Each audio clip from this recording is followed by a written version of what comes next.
अस्माकं सर्वस्वभूताः स्वामिचरणाः विद्वान्मण्डलमण्डनाः प्रमुखातिथिगुरुवर्याः अन्ये गुरुदेवाश्च सर्वान् प्रणुय अहम् अद्य इको यणचि इति सूत्रम् आधृत्य किञ्चित् वच्मि। वर्णसमाम्नाये अच्प्रत्याहारस्य प्रथमम् उपात्तत्वेन दीक्षितेन वैयाकरणसिद्धान्तकौमुद्याम् अस्सन्धिप्रकरणे अच्प्रत्याहार निमित्तकं सूत्रं प्राथम्येन प्रतिपादितं। सूत्रमस्ति इको यणचि।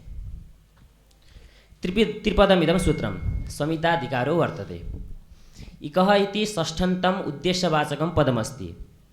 यण् इति प्रथमान्तं विधेयदलं वर्तते तथा च अचि इति सप्तम्यन्तं निमित्तदलम् अस्ति। इकः इत्यत्र सम्बन्धविशेषनिर्धारणाय षष्ठीस्थानियोगा इत्यस्मात् सूत्रात् स्थाने इति पदम् उपतिष्ठते। तेन अस्य सूत्रस्य सामान्यार्थो भवति इकः स्थाने यण् स्यात् अचि संहितायां विषये इति। स्थानञ्च अत्र प्रसङ्गस्य कथं निर्धार्यते इकः इति उद्देश्यवाचकं यण् इति विधेयवाचकम् इति निर्धारणं कथं भवति? इक इत्यस्य उद्देश्यवाचकम् अत्र विधेयं सर्वदा प्रथमान्तमेव भवति। इकः इति उद्देश्यमस्ति। अत्र स्थानञ्च प्रसङ्गस्य प्राप्तिरूप इति। इक्पदार्थ प्रतियोगिकः स्थानपदार्थ अनियोगिकस्य तयोः विषय-विषयभावरूपसम्बन्धः बोध्यः। यणः अनियोगित्वं स्वीकृत्य निवर्त्य निवर्तक भावरूपसम्बन्धकल्पना तु जनिष्यमाणपुत्रनिरूपितजनकत्वद्वारक पितृत्वप्रकारक व्यवहारवत् लोकविरुद्धः वर्तते। न हि कञ्चिज्जनं जनिष्यमाणपुत्रनिरूपितजनकत्वद्वारेण पिता इति सम्बोधयन्ति प्राज्ञः।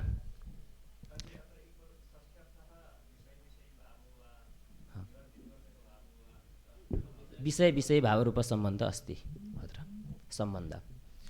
अचि इति अधिकरणे सप्तममस्ति। अधिकरणञ्च आदेः सापेक्षम्। यथा भूतले घटः इत्यादौ संयोगेन भूतलघटयोः आधारदेयभावसम्बन्धः प्रसिद्धः।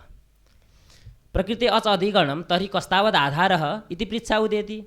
तत्र उच्यते वटे गावः इत्यत्र वट इति आधारः गौः इति आधेयः परन्तु न हि अत्र गोवटयोः संयोगसम्बन्धः। तथापि गवाधिकरणे भूतो योदेशः वटाधिकरणे भूतस्य योदेशः तयोः सामीप्यम् अस्त्येव इति वटेपि देशकृतसामीप्यम् आरोप्यते। एवञ्च आरोपितसामीप्यसम्बन्धकृत आधारत्वारोपेण वटस्य आधारत्वम् उच्यते।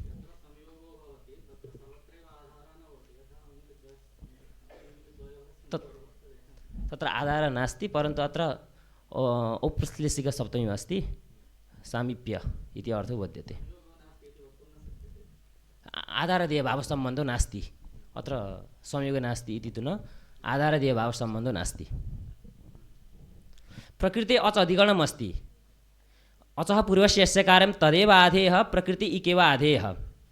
अचः इकस्य साक्षात् सम्बन्धाभावेपि अच उच्चारणाधिकरणे भूतः यः कालः इक उच्चारणाधिकरणे भूतस्य यः कालः तयोः सामीप्याद् अचि कालकृतसामीप्यारोपेण तद्वारक आधारत्वारोपः क्रियते। अत्र इक् इत्यस्य आधारः इक् इति आधारः।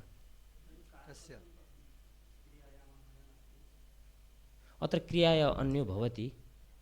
अत्र क्रिया आधारः न अतः परम्परया भवति। परम्परया भवति।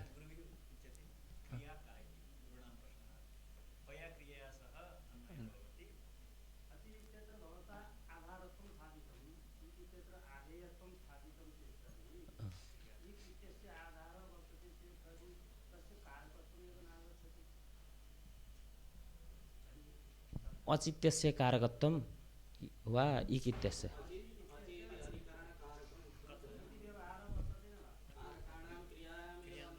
आम्।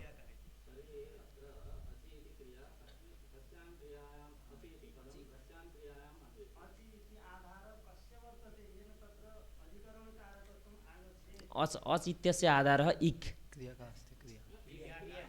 क्रिया अस्ति। क्रिया तु भवतु इति भवतु स्यात् आम् आम्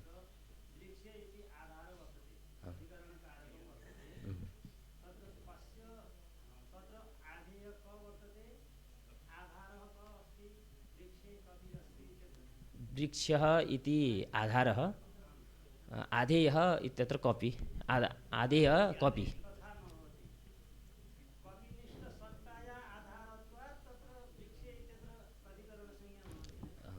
परम्परे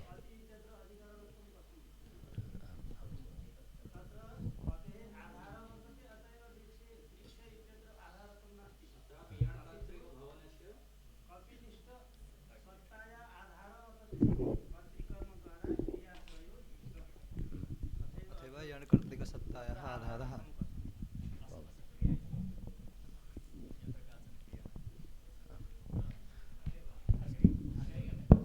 अत्र अच उच्चारणाधिगणीभूतः यः कालः अतः इक् इति आधेय इति न वक्तव्यं कदाचित् आधारः आधारः अपि आधेय इति न आम् तथा न क्रियाम् आश्रित्यैव आधार आधेय भवति अधिकरणकारके कर्तृकर्मद्वारा कर्तृकर्मद्वारा इक् उच्चारणाधिगणीभूतः यः कालः तयोः सामीप्याद् अचि कालकृतसामीप्यारोपेण आधारत्वारोपः क्रियते एवं च बहुवचने झल्यत् इत्यादौ अपि बहुवचनाव्यवहितपूर्ववर्तिनि अदन्ताभिन्ने अङ्गे बहुवचन उच्चारणाधिगणीभूतः यः कालः अदन्त उच्चारणाधिगणीभूतस्य यः कालः तयोः सामीप्याद् बहुवचने कालकृतसामीप्यारोपेण आधारत्वारोपः क्रियते अस्य सूत्रस्य अर्थस्तु अजव्यवहित पूर्वत्वविशिष्ट इक् निष्ठोद्देश्यता निरूपित विधेयताश्रयो यणादेशो भवतु इति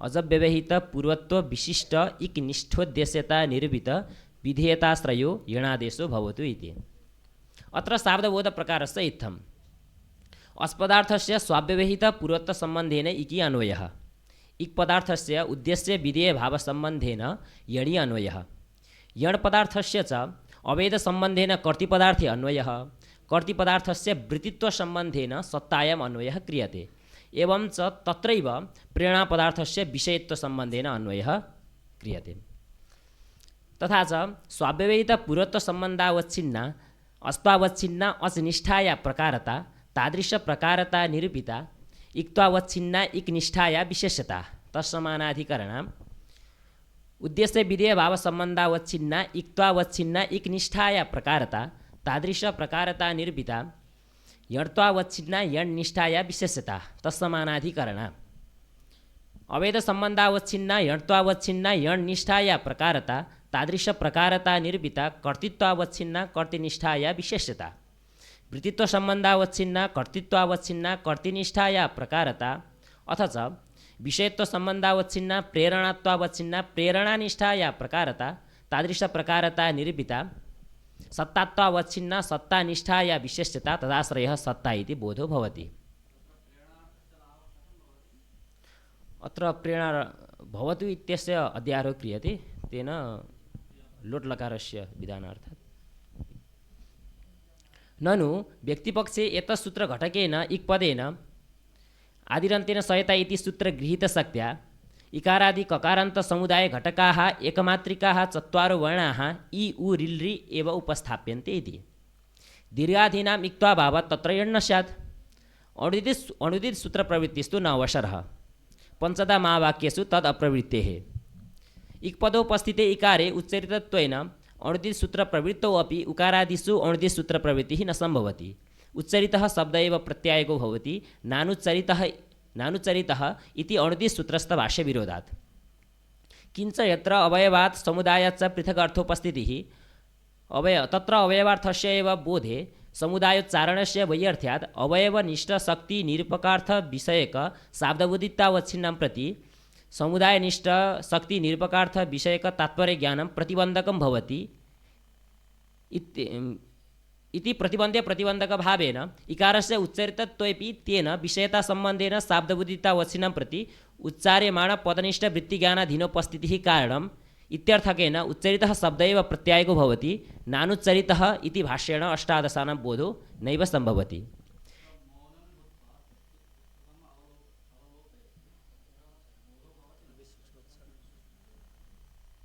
मौनं भूत्वा कश्चन मौनी पठति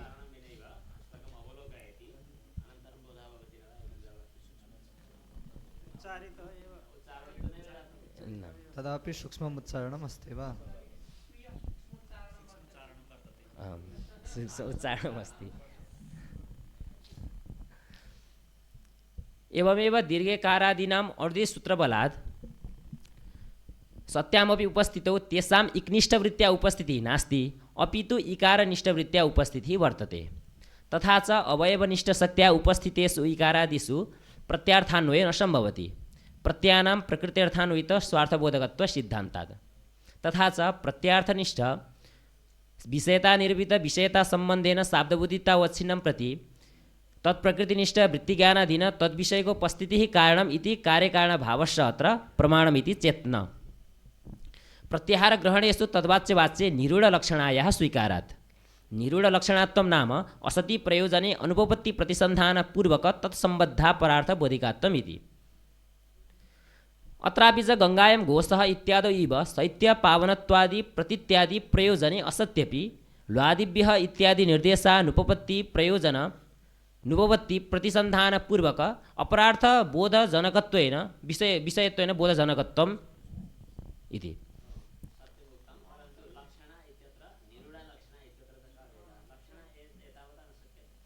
निरूढलक्षण कर्तुं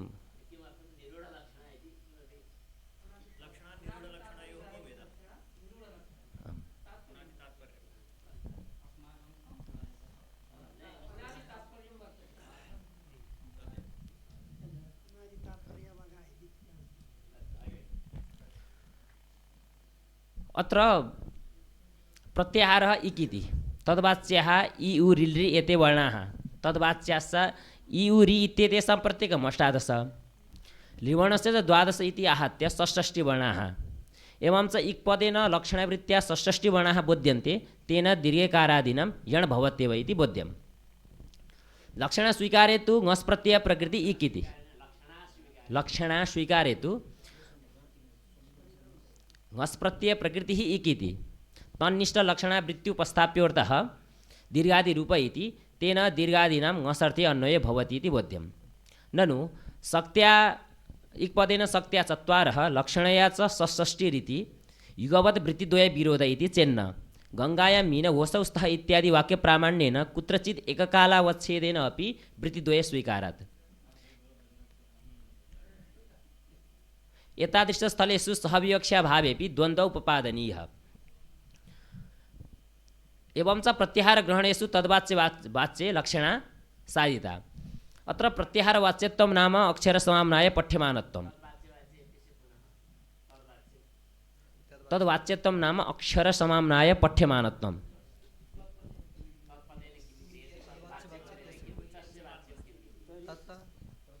तदित्यनेन समणि तद्वा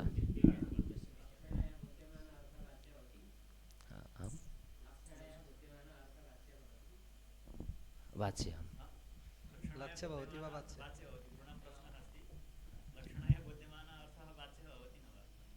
वाच्य भवति लक्ष्य वा भवति नहीं तद्वाच्य लक्षणया तद्वाच्य क्रियते तद्वाच्य निरूढा लक्षण तद्वाच्य निरूढा लक्षणा यदि सर्वत्र स्वीक्रियते तर्हि अनुदित श्रवणस्य चा प्रत्यय तस्य आवश्यकता एव न भवेत्। प्रत्याहार ग्रहणेषु प्रत्याहार ग्रहणाय तत्र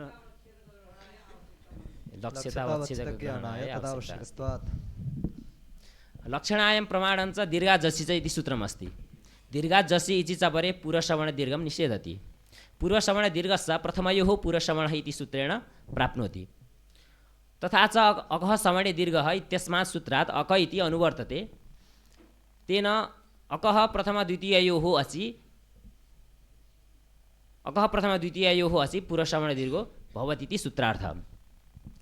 यदि अत्र अक्पदस्य लक्षणा नाभ्युप्यते तदा गौर्यौ इत्यादि प्रयोगे अकः अभावात् न दीर्घः प्राप्तः तेन तन्निषेधकं सूत्रं व्यर्थं सत् लक्षणं ज्ञापयति। ज्ञापितायां च लक्षणायाम् अक्पदेन लक्षणवृत्त्या दीर्घादिना उपस्थितौ पूर्वश्रवणदीर्घः प्राप्तिरिति तन्निषेधाय सूत्रं चरितार्थमिति भावः। ननु विश्वपो विश्वपाः इत्यादौ धीराजस्य इति सूत्रं चरितार्थम् अकि अकारस्य उच्चारणेन तेन अष्टादशानां बोधसम्भवात् इति चेत् तर्हि ल्वादिभ्यः प्वादीनां ह्रस्वः इत्यादि निर्देशाः लक्षणाय प्रमाणं भवन्तु। इको एणचि इत्यत्र इकि इकारस्य उच्चारणसत्त्वेपि उकारस्य अनुच्चारणेन तेन श्रवणबोधः सम्भवे दीर्घोकारादौ यणः अप्राप्त्या यणघटितन्यासेन लक्षणायाः ज्ञानसम्भवात्। एवं च इक्पदेन षष्ठिवर्णाः यणपदेन च गुणाः अवेदकाः इति पक्षे गुणानाम् अवेदे अपि स्वरूपकृतभेदमाश्रित्य कथञ्चित् सप्त इति लभ्यन्ते।